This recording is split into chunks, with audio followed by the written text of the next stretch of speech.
Hello साथियों, मैं अभिषेक स्वागत करता हूं आप सभी का आपके अपने परिवार नमस्ते आईटीआई पर। तो आरएससी की कंप्लीट सीरीज़ ये चल रही है। मैं आशा करता हूं कि आप सब इसके पीछे की प्लेलिस्ट में जो भी क्लासेस हुई होंगी वो आप कवर कर चुके होंगे। कंप्लीट प्लेलिस्ट बनी हुई है ना। कंप्लीट प्लेलिस्ट मेरा रिकमेंडेशन क्या है मैं वो बता दूं आपको। कंप्लीट प्लेलिस्ट बनी हुई है, उस प्लेलिस्ट में आप लोग जाएंगे। क्लास 1 से 2, 3, 4, 5, 6, 7, 8, 9 जो भी क्लासेस हैं उनको आप अच्छे से स्टार्टिंग से कवर करिए। ऑब्जेक्टिव के अलावा थ्योरी क्लासेस भी आपको प्लेलिस्ट में ही मिल जाएंगी। तो जाइए अच्छे से कवर करिए। आज की जो क्लास होने वाली है वो साइकोमेट्री की होगी, है ना। साइकोमेट्री। अब साइकोमेट्री की एक थ्योरी लेक्चर अपलोड है यूट्यूब पे, इसके आगे का पार्ट साइकोमेट्री का एप्लीकेशन पे है। तो आप लोग एप्लीकेशन पे भी विजिट करते रहिए। अब जो बच्चे पढ़ना चाहते हैं रेलवे लोको पायलट के लिए या किसी भी अन्य परीक्षा के लिए, तो हमारा एएलपी बैच है। अब एएलपी बैच का मतलब ये है कि आपने ले लिया तो कोई और एग्जाम, जैसे अभी जो भी परीक्षाएं चल रही हों, जो भी परीक्षाएं आपकी होने वाली हों, वहाँ भी कारगर साबित होगा, है ना। तो ऐसा नहीं कि अलग अलग बैच। इसमें आपको वीडियो थ्योरी क्लास साथ में टेस्ट सीरीज और साथ में नोट्स, ये तीनों चीज़ें आपको मिल जाएंगी। इसकी फीस 699 है और 1 साल इसकी वैलिडिटी है। तो एप्लीकेशन डाउनलोड करिए, लिंक डिस्क्रिप्शन में मिल जाएगा। इसके अलावा प्ले स्टोर पर फिट आईटीआई सर्च करेंगे तो एप्लीकेशन हमारा मिल जाएगा। अब चलो भाई स्टार्ट करते हैं। क्वेश्चन नंबर 1, साइकोमेट्रिक मैंने फ्री में डाला है, प्लेलिस्ट में आप देख के आएंगे तो भूमिका आपको पता रहेगा कि साइकोमेट्री है क्या। फिर भी क्वेश्चन जैसे जैसे बढ़ेगा मैं बताता चलूंगा। ये कह रहा है निम्न में से कौन सी गैस पृथ्वी के चारों ओर के वातावरण की गैसों में नहीं होती है। अब आपको पता है कि एटमॉस्फेयर में बहुत सारी गैसों का कॉम्बिनेशन होता है। जैसे हमारे आसपास हवा जो बह रही है, इसमें अलग अलग गैसों का मिक्सचर होता है। आपको पता है कि जो नाइट्रोजन है वो सबसे ज़्यादा होता है। कितना होता है? 78%। ये क्यों? ऐसा सवाल क्यों? ये तो कक्षा 6, 7, 5 में भी बच्चा कक्षा 5वीं में पढ़ रहा है, 5th क्लास में पढ़ रहा है, 10th में, 9th में, हर बच्चे को ये पता है। लेकिन साइकोमेट्री क्या है? आपके आसपास जो एटमॉस्फेयर है ना, हवा है, उसकी स्टडी करना साइकोमेट्री कहलाता है। मैंने बताया है ना थ्योरी में। तो ये जानना जरूरी है आपके लिए। ऑक्सीजन 20 पॉइंट या आप 21% लगभग कह सकते हैं ऑक्सीजन रहती है। जो आपकी आर्गन रहती है मेरे दोस्त, वो रहती है 0.9% आर्गन, है ना। और कार्बन डाइऑक्साइड कितनी रहती है? 0.03%। अब देख लीजिए सवाल क्या कह रहा है। निम्न में से कौन सी गैस पृथ्वी के चारों ओर वातावरण में नहीं होती है? अच्छा, नहीं होती है कह रहा है। तो ऐसा इसमें कोई ऑप्शन नहीं है जिसको आप कह दें कि भैया ये नहीं होती है ना। ऐसा कोई ऑप्शन जो है आपके पास नहीं है। तो इसका जो है कोई भी ऑप्शन सही नहीं है मेरे अकॉर्डिंग, क्योंकि ये भी है, ये भी है, ये भी है और ये भी है। क्लियर है? इसका एक्सप्लेनेशन ये रहा। आगे बढ़ें अगर हम लोग, सवाल नंबर 2, निम्न में से कौन सी गैस की श्वसन प्रणाली में मुख्य भूमिका है? कौन सी गैस है जो हमारे सांस लेने में मुख्य भूमिका निभाती है? आपको पता है ऑक्सीजन हम लोग अंदर खींचते हैं और कार्बन डाइऑक्साइड क्या करते हैं हम लोग बाहर निकालते हैं। तो यही दो चीज़ों की भूमिका है। एक तो ऑक्सीजन, ऑक्सीजन क्या है? इन होगी, है ना। और CO2 क्या होगी? आपकी आउट होगी। तो इन्हीं दो चीज़ों की जरूरत होती है आपके सांस लेने में। ये सब क्यों पढ़ना पड़ रहा है? क्योंकि ह्यूमन कंफर्ट के लिए ही हमको साइकोमेट्री पढ़ना है। एयर कंडीशनिंग आपको डिजाइन करना है, एसी जो आपको डिजाइन करना है वो इसीलिए डिजाइन करना है कि इससे ह्यूमन को, इंसानों को कंफर्ट महसूस हो। और कंफर्ट महसूस होने के लिए सारी गैसों का अध्ययन करना भी जरूरी है। तो which of the following gases play a major role in the respiratory system? तो क्या हो जाएगा? Oxygen and carbon dioxide. C option is the correct answer. आगे बढ़े। वायुमंडल में वायु के मुख्य भाग किस रूप में होते हैं? देखिए, वायुमंडल में जो आपका एयर है ना, जो एयर है वो ड्राई तो सिर्फ नहीं रहेगी। क्यों नहीं रहेगी? जैसे अभी गर्मी बहुत ज़्यादा चरम पे है अपने, तो ये हो सकता है कि हवा में जो नमी है वो सुपर हीटेड, जो वाटर वेपर है वो सुपर हीटेड यानी कि बहुत ज़्यादा अति तप्त हो गए हैं, वो आपको समझ में नहीं आ रहे हैं। और इसी वजह से गर्मियों में अगर आप घूमने निकलते हैं तो जो हवा होती है ना वो आपके चेहरे से वाटर मॉलिक्यूल को खींचना स्टार्ट कर देती है और आप सूख जाते हैं। तो वो क्या है? ड्राई एयर, है ना। लेकिन ऐसे वेदर कंडीशन में जब गर्मी नहीं है, उस कंडीशन में क्या होगा? एयर के साथ साथ जल वाष्प भी क्या है? चरम स्थिति में रहेगी। क्यों रहेगी? क्योंकि बहुत ज़्यादा हीट, बहुत ज़्यादा टेम्परेचर है नहीं। और अब जो है आपका जो वाटर मॉलिक्यूल है वो सुपर हीटेड रीजन में रहेगा नहीं, वो थोड़ा सा क्या रहेगा? टेम्परेचर उसका डाउन रहेगा।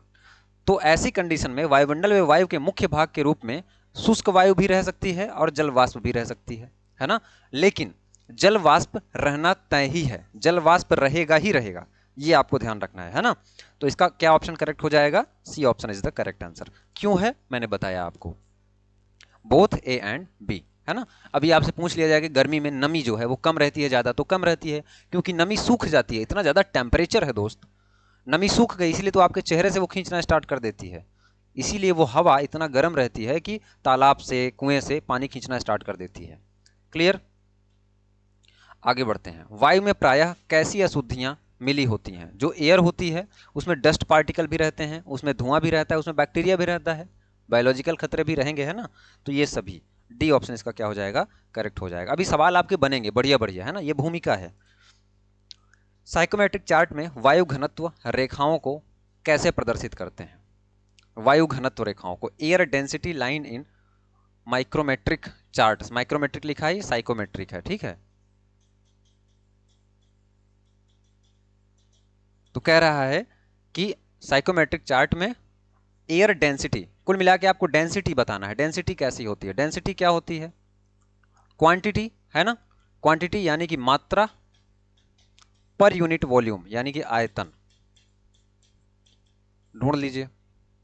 विशिष्ट गुरुत्व द्वारा, विशिष्ट ऊष्मानुपात द्वारा, संवेदी ऊष्मानुपात। अब संवेदी ऊष्मानुपात का मतलब क्या है? सेंसिबल हीट, ऐसी ऊष्मा जिसको आप महसूस कर सकें, जो टेम्परेचर को राइज करती है ना, जो फेज को चेंज करे, अवस्था को परिवर्तित करे। जैसे 100 डिग्री सेंटीग्रेड पे वाटर है, 100 डिग्री सेंटीग्रेड पे ही गैस है, तो हमने कौन सी हीट दी उसको कि वाटर से गैस में कन्वर्ट हुई? टेम्परेचर तो कांस्टेंट है, 100 डिग्री सेंटीग्रेड है, तो वहां पे लेटेंट हीट हो जाएगी, गुप्त ऊष्मा। तो ये संवेदी ऊष्मा की बात कर रहा है, ठीक है।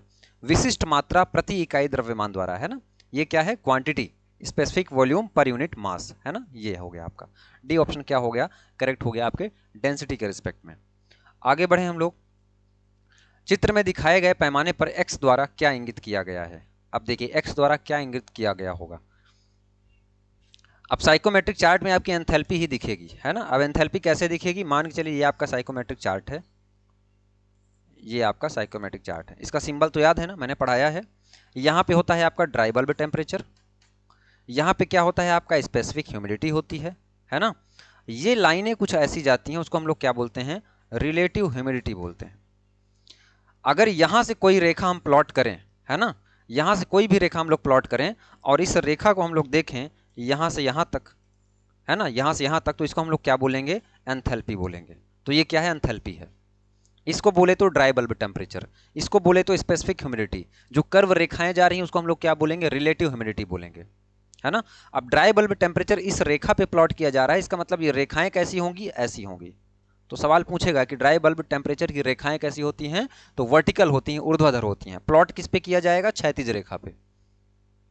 तो इसका क्या हो जाएगा करेक्ट आंसर? एंथैल्पी हो जाएगा, है ना। एंथैल्पी H बराबर U प्लस PV, मैंने थ्योरी में बताया है ना। ये क्या है? U मतलब इंटरनल एनर्जी यानी आंतरिक ऊर्जा किसी भी सिस्टम की, P क्या है? आपका प्रेशर है, V क्या है? आपका वॉल्यूम है। तो ये एंथैल्पी हो गई, है ना। Total content of energy is enthalpy. आगे बढ़े। किस साइक्रोमीटर में बैटरी से चलने वाले छोटे पंखे का प्रयोग किया जाता है? देखिए साइकोमीटर जो आप देख रहे हैं ना, साइक्रोमीटर, साइकोमेट्रिक चार्ट हम लोग पढ़ते हैं, तो साइकोमेट्रिक में हम लोग एयर की क्वालिटी को चेक करते हैं, उसमें जो आर्द्रता है, उसकी नमी जो है, उसको चेक करने के लिए हमने क्या डिजाइन किया? साइक्रोमीटर डिजाइन किया। किसने डिजाइन किया? अगस्त नाम के एक साइंटिस्ट थे, 1818 में, हो सकता है पूछ ले, उन्होंने साइक्रोमीटर बनाया।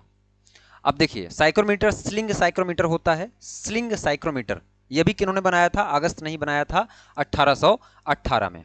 क्लियर है? इसको हम लोग और क्या बोलते हैं? विरलिंग नाम से बोलते हैं, विरलिंग साइक्रोमीटर। क्या काम होता है साइक्रोमीटर का? ह्यूमिडिटी मेजर करना, ह्यूमिडिटी मेजर करना, आर्द्रता, है ना। तो देखिए अब क्या कह रहा है कि किसमें बैटरी से चलने वाले छोटे पंखे का इस्तेमाल किया जाता है? साइक्रोमीटर में छोटे छोटे पंखे लगे होते हैं जो कि बैटरी से चलते हैं। वो किसमें होता है? एस्पायरेटिंग साइक्रोमीटर में। किसमें होता है? एस्पायरेटिंग साइक्रोमीटर में। बी ऑप्शन इसका करेक्ट है। ये याद रखिएगा, सवाल पूछा जा चुका है पिछले किसी एग्जाम में, प्रीवियस ईयर क्वेश्चन है ये। तो एस्पिरेशन साइक्रोमीटर, ठीक है। आगे बढ़ें। साइक्रोमीटर के अंतर्गत वायु के किस अवयव का अध्ययन किया जाता है? जो साइकोमेट्रिक चार्ट हम लोग पढ़ते हैं, एयर में उपस्थित नमी का हम लोग अध्ययन करते हैं। ठीक है, तो जो नमी है, जो वाटर वेपर है, अब जल नहीं लिख देना है ना, नमी, मॉइस्चर, है ना, मॉइस्चर। तो किसका हम लोग स्टडी करते हैं? नमी की स्टडी करते हैं साइकोमेट्री के अंतर्गत। क्लियर है? रिलेटिव ह्यूमिडिटी हो गया, ड्राई बल्ब टेम्परेचर हो गया, वेट बल्ब टेम्परेचर हो गया, स्पेसिफिक ह्यूमिडिटी हो गया। इस सारी कंडीशन में हम लोग किसकी स्टडी करते हैं? नमी की स्टडी करते हैं, यानी कि मॉइस्चर, है ना, moisture, moist air, moist air दो शब्दों से मिलकर बना है, मैंने थ्योरी में बताया है। तो इसका करेक्ट आंसर क्या हो जाएगा? बी हो जाएगा। आगे बढ़ें। अब देखिए, दिखाए गए चार्ट में वायु का प्रारंभिक T1 और अंतिम T2 स्थितियों के बीच कौन से साइकोमेट्रिक प्रक्रियाओं को प्रस्तुत किया जाता है? यहां पे फिगर नहीं है, लेकिन मैं बताऊंगा कि जो भी सवाल इस तरीके से बनेंगे आपके क्लियर होंगे। चलो भाई देखो, एक ऐसे चार्ट लो, है ना, इसको आप ये एज्यूम करो कि ये वही चार्ट है साइकोमीटर वाला, ये वही चार्ट है ना, साइकोमेट्रिक चार्ट है। साइकोमेट्रिक चार्ट ऐसा ही है, dry bulb temperature, specific humidity, है ना। अब देखो, ये रेखा हमने कूलिंग, हीटिंग, ह्यूमिडिफिकेशन, डीह्यूमिडिफिकेशन, ये मैंने थ्योरी क्लास में एप्लीकेशन में पढ़ाया है। अब देखो, आप इधर जाओगे तो हीटिंग होगी, हीटिंग, अगर आप इधर बढ़ोगे तो हीटिंग होगी, और आप इधर बढ़ोगे तो क्या होगी? कूलिंग होगी, यानी कि तब आपका रेफ्रिजरेशन क्या होगा? ठंडा होगा। ऊपर जाओगे आप लोग तो क्या होगा? ह्यूमिडिफिकेशन होगा, ह्यूमिडिफिकेशन होगा। नीचे जाओगे तो क्या होगा? आपका डीह्यूमिडिफिकेशन होगा, डीह्यूमिडिफिकेशन होगा। अब जो भी आपसे पूछे, अगर कह रहा है कि यहां पे T1 है, मान के चलिए यहां पे T2 है और यहां पे कहीं T2 है, तो आप क्या कहेंगे? T1 से T2 जाना है आपको, T1 से क्या करना है? T2 जाना है। अब आप बताओ क्या हो रहा है? पहले हम लोग यहां थे, यहां से हम लोग नीचे आ रहे हैं, तो अगर नीचे आते हैं तो क्या होता है? डीह्यूमिडिफिकेशन होता है। हम लोग नीचे भाग रहे हैं तो डीह्यूमिडिफिकेशन होगा। साथ में धीरे धीरे हम लोग उधर शिफ्ट हो रहे हैं, तो कूलिंग की तरफ शिफ्ट हो रहे हैं।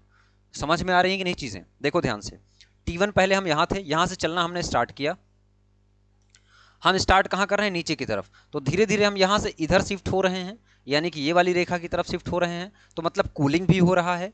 और धीरे धीरे हम लोग नीचे भी शिफ्ट हो रहे हैं, भाई यहां आ रहे हैं ना, तो क्या हो रहा है? साथ में डीह्यूमिडिफिकेशन भी हो रहा है। तो हम लोग क्या कहेंगे? Cooling plus dehumidification, cooling plus dehumidification. अगर कोई यहां पे T1 दिया हुआ है आपका, T1, और यहां पे T2 दिया हुआ है, तो आप क्या कहोगे? ऊपर से नीचे अगर आ रहा है कोई, है ना, बैठ के ऊपर से नीचे आ रहा है, तो आप क्या कहोगे? पहले तो ह्यूमिडिफिकेशन की तरफ था, अब भाग रहा है नीचे, मतलब किधर? डीह्यूमिडिफिकेशन की तरफ। तो आप क्या कहोगे? डीह्यूमिडिफिकेशन हो रहा है, डीह्यूमिडिफिकेशन हो रहा है। यही कॉन्सेप्ट है दोस्त। खूब सवाल बनेगा यहां से, खूब बनेगा। अब और कैसे सवाल बनेगा? जैसे ड्राई बल्ब टेम्परेचर, ये इधर बढ़ता है, अब आपसे पूछेगा इस रेखा पे उधर जाते हैं तो हीटिंग होती है, हीटिंग करने पर ड्राई बल्ब टेम्परेचर क्या होगा? तो हीटिंग करने पर ड्राई बल्ब टेम्परेचर बढ़ेगा, कूलिंग करने पर यानी इधर आने पर ड्राई बल्ब टेम्परेचर घटेगा, क्योंकि ड्राई बल्ब टेम्परेचर किधर बढ़ रहा है? इधर बढ़ रहा है। अब हम कर रहे हैं कूलिंग, तो ड्राई बल्ब टेम्परेचर से पीछे की तरफ आ रहे हैं, तो क्या होगा? जाहिर सी बात है, ह्यूमिडिफिकेशन या डीह्यूमिडिफिकेशन करते समय ड्राई बल्ब टेम्परेचर पर कोई प्रभाव नहीं पड़ेगा। ऐसे ही रिलेटिव ह्यूमिडिटी के बारे में आपसे पूछे, ये रिलेटिव ह्यूमिडिटी की लाइन होती है। अब आप बताओ, अगर आप कूलिंग कर रहे हो तो रिलेटिव ह्यूमिडिटी क्या होती है? इधर बढ़ती है। इधर रिलेटिव ह्यूमिडिटी कहाँ होती है? 100% पे होती है। तो अगर आप इधर आ रहे हैं, सब कुछ यहीं समझाना संभव नहीं है दोस्त, इसीलिए कहता हूँ एप्लीकेशन पे जाओ और पढ़ो बेहतरीन तरीके से। ऑब्जेक्टिव है तो ऑब्जेक्टिव की तरफ देखो, क्योंकि जो ऑब्जेक्टिव वाले बच्चे हैं वो फिर परेशान होंगे। तो अब इसमें जो भी देखिए ऐसे ही आएगा, कूलिंग एंड ह्यूमिडिफिकेशन, आप चेक कर लो किधर से किधर भाग रहे हैं हम लोग। Heating and humidification, sensible cooling and heating, cooling and dehumidification, जो जैसा क्वेश्चन मिले वैसा आप टिक मार लो। आगे बढ़ें। साइकोमेट्री को समझकर क्या ज्ञान होता है? वायवीय परिवर्तन का, वायवीय गुणों की स्थिरता का, बिल्कुल, stability of pneumatic properties, pneumatic changes, है ना, जो भी हवा है उसके गुणों में परिवर्तन और उसकी स्थिरता का भी, दोनों का भी हमको पता चलता है किसके द्वारा? साइकोमेट्री को समझ करके।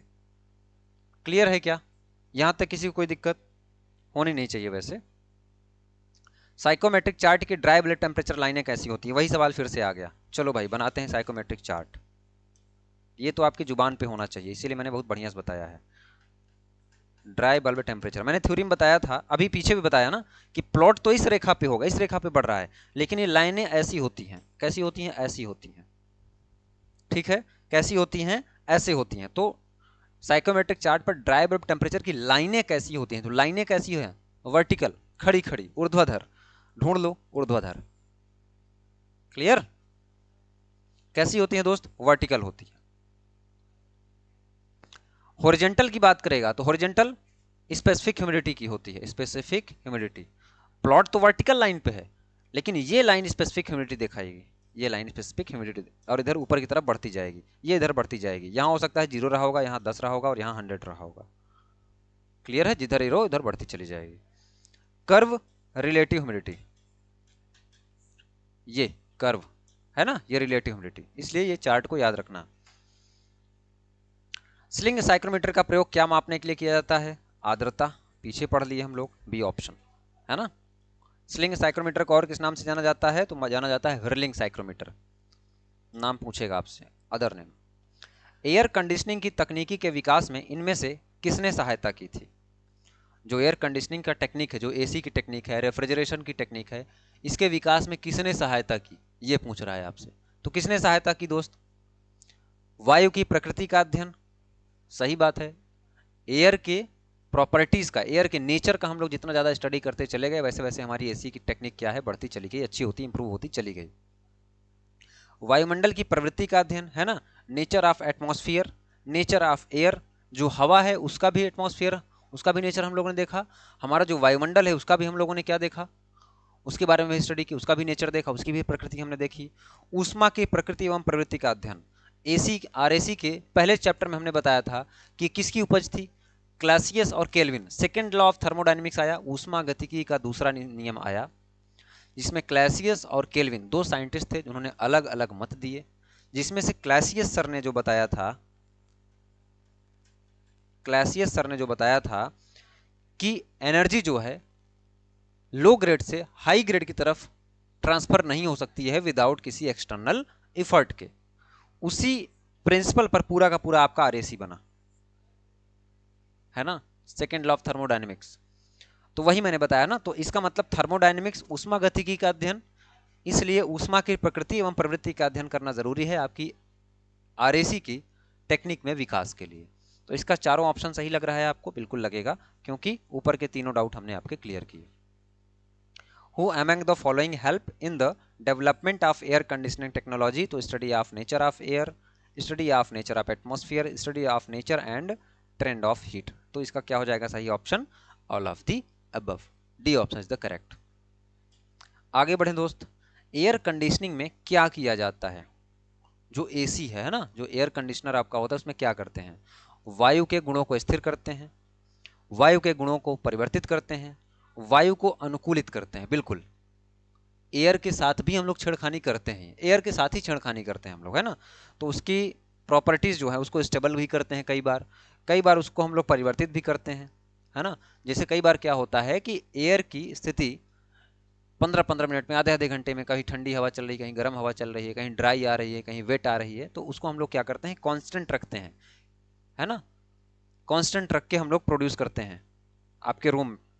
उसके बाद वायु के गुणों में परिवर्तन करना, हो सकता है कि ह्यूमिडिटी ज़्यादा हो तो हमको ह्यूमिडिटी क्या करना है, कम करना है, परिवर्तित करना है। उसके अलावा वायु के अनुकूलित करना है ना, कंडीशनिंग ऑफ द एयर। तो इसका करेक्ट आंसर क्या है आपका? All of the above. इन सारी चीज़ों पे क्या किया जाता है, काम किया जाता है आपकी एयर कंडीशनिंग में।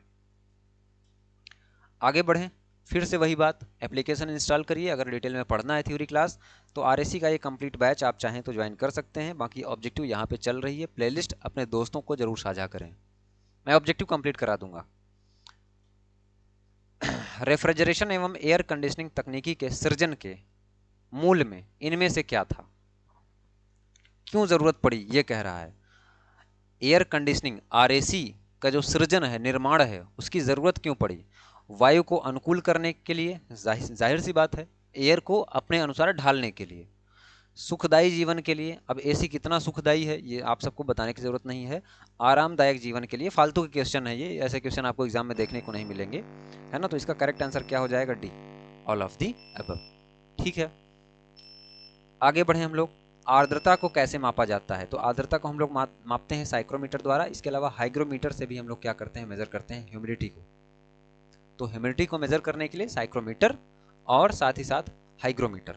अब साइक्रोमीटर में क्या होता है? दो थर्मामीटर लगे होते हैं, एक ड्राई बल्ब टेम्परेचर होता है, एक वेट बल्ब टेम्परेचर होता है। अब dry bulb temperature, wet bulb temperature की संरचना पिछली क्लास में हम लोगों ने चर्चा की थी, यूट्यूब पे हमने इसकी थ्योरी क्लास भी अपलोड की है, तो वो जाकर के आप देखेंगे। तो इसका सही ऑप्शन क्या हो जाएगा? ए और बी हो जाएगा, both A and B. Humidity जो है वो आपके साइक्रोमीटर और हाइग्रोमीटर दोनों चीजों से मेजर की जा सकती है। वायु में पानी या नमी होने को क्या कहते हैं? अगर वायु में नमी है यानी वाटर वेपर है तो उसको हम लोग क्या बोलेंगे? देखिए, अगर ड्राई बल्ब टेम्परेचर कह रहा है तो इसका मतलब क्या है कि एयर बिल्कुल पूरी तरह से शुष्क है, इसीलिए इसका नाम क्या है? ड्राई बल्ब, यानी कि सूखा बल्ब टेम्परेचर। जिस थर्मामीटर से आप टेम्परेचर मेजर कर रहे हैं उसका बल्ब पर पड़ने वाली जो हवा है वो पूरी तरह से सूखी हुई है। बल्ब क्या है? वो थर्मामीटर मरकरी वाला जो अपने जीप के नीचे लगाते हैं, बगल में लगाते हैं, जो सेंसिबल होता है, जो टेम्परेचर को सेंस करता है, उसको हम लोग बल्ब कहते हैं।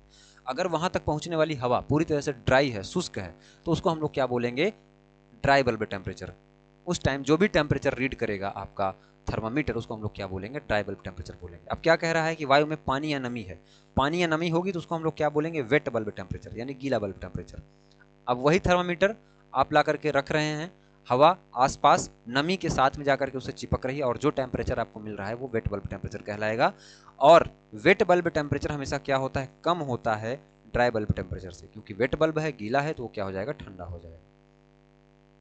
बी ऑप्शन है ना, नमी होने को यही कहेंगे। आगे बढ़े हम लोग। वायु की आपेक्षिक आर्द्रता मापने के लिए जिस यंत्र का प्रयोग किया जाता है उसे क्या कहते हैं?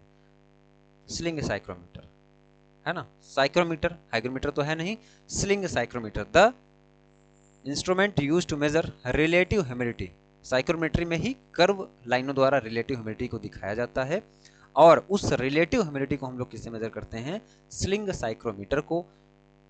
किसने इसका विकास किया, कब इसका विकास हुआ, और व्हिर्लिंग साइक्रोमीटर के नाम से भी इसको जाना जाता है, ये हमने आपको बताया है।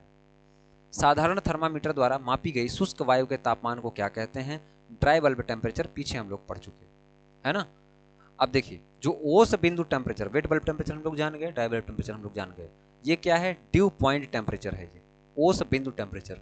सैचुरेशन की कंडीशन होती है, ऐसा टेम्परेचर जिसके बाद आपके एयर के अंदर जो भी मॉइस्चर है वो अपनी फेज को चेंज कर दें, वह परम ताप, वह सैचुरेशन टेम्परेचर जिसके बाद एयर में उपस्थित जो भी आपकी नमी है वो बूंद बनना स्टार्ट हो जाए, उसको हम लोग क्या बोलेंगे? Due point temperature. जो ओस की बूंदें, एग्जाम्पल, है ना। तो इसका करेक्ट आंसर क्या हो जाएगा आपका? फिलहाल the temperature of dry air measured by a simple thermometer is called, क्या हो जाएगा आपका? Dry bulb temperature. आगे बढ़े हम लोग। किस तापमान पर वायु में उपस्थित नमी कंडेंस होना आरंभ कर देती है? किस तापमान पर? वही चीज है ना, तो ओसांक टेम्परेचर क्या है? Due point temperature. अभी पीछे मैंने बताया ना कि वो कौन सा टेम्परेचर जिस पर उपस्थित एयर में जो नमी है वो कंडेंस होना, बूंद बनना स्टार्ट हो जाए, वो क्या होती है आपकी?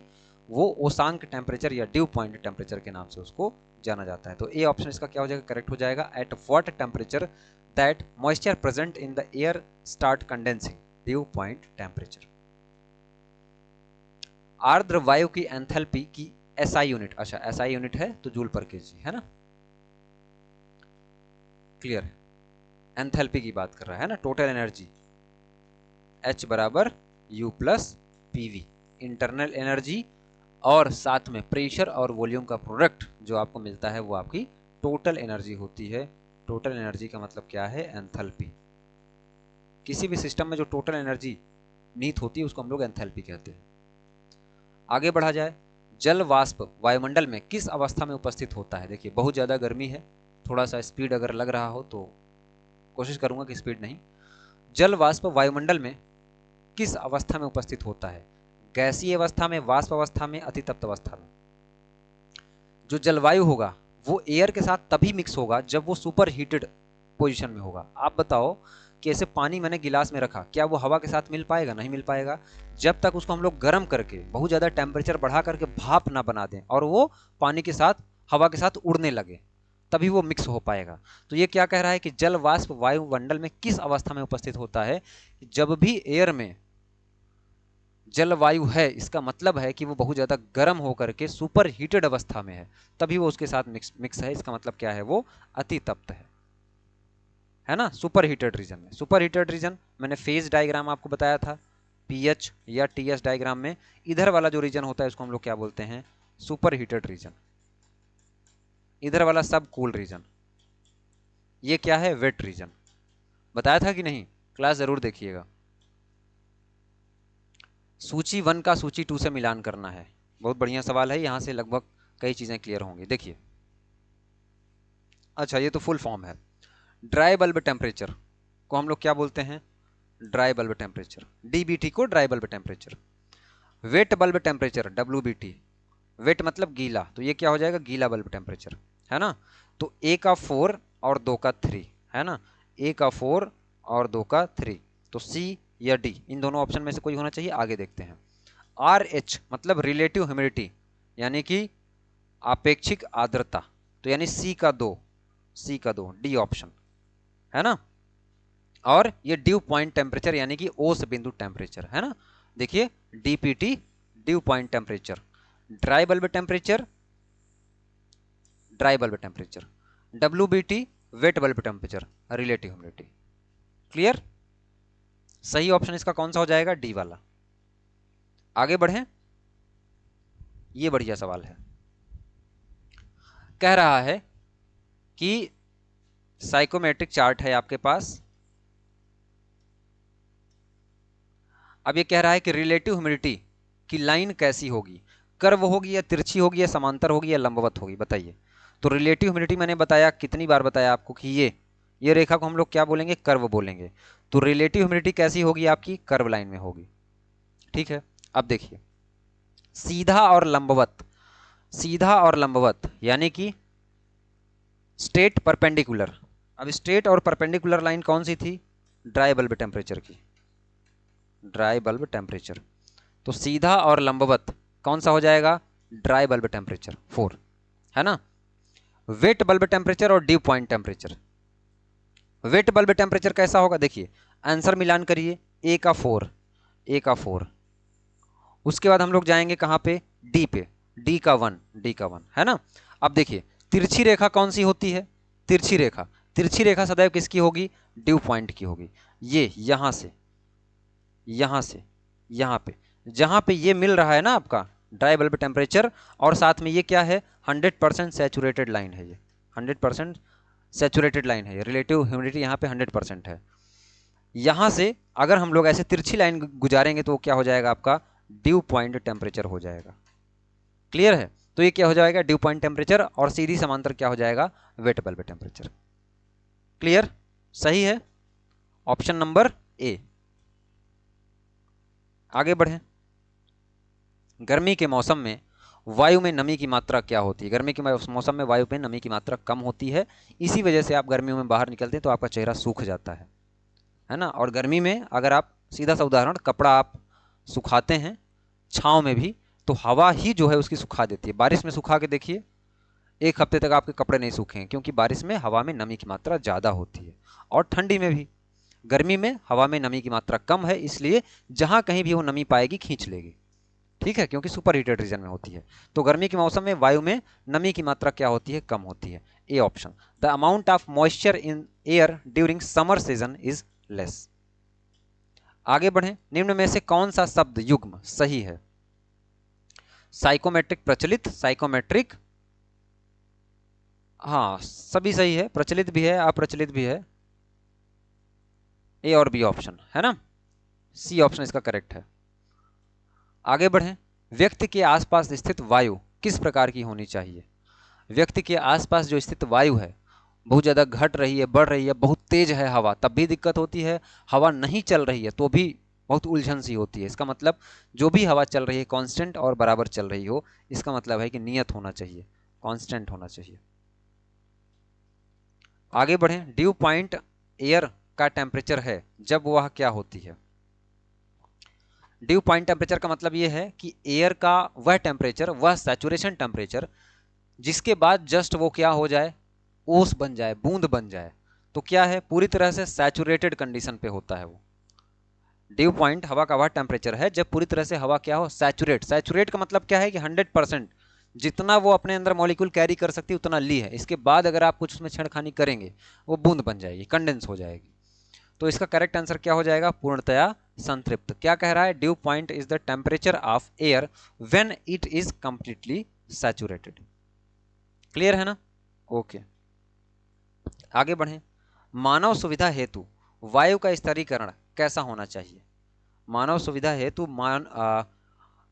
एयर का स्तरीकरण, लेवलाइजेशन कैसा होना चाहिए, लो होना चाहिए, है ना। Human comfort, the certification of air should be low होना चाहिए, है ना।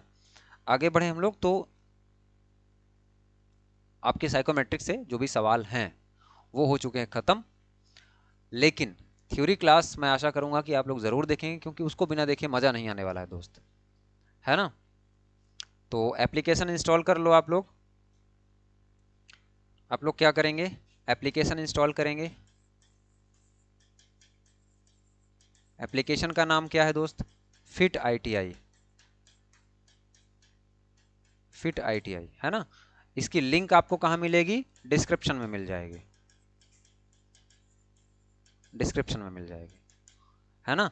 बाकी ये आप चाहें तो ये पूरा का पूरा आप कोर्स ज्वाइन कर सकते हैं।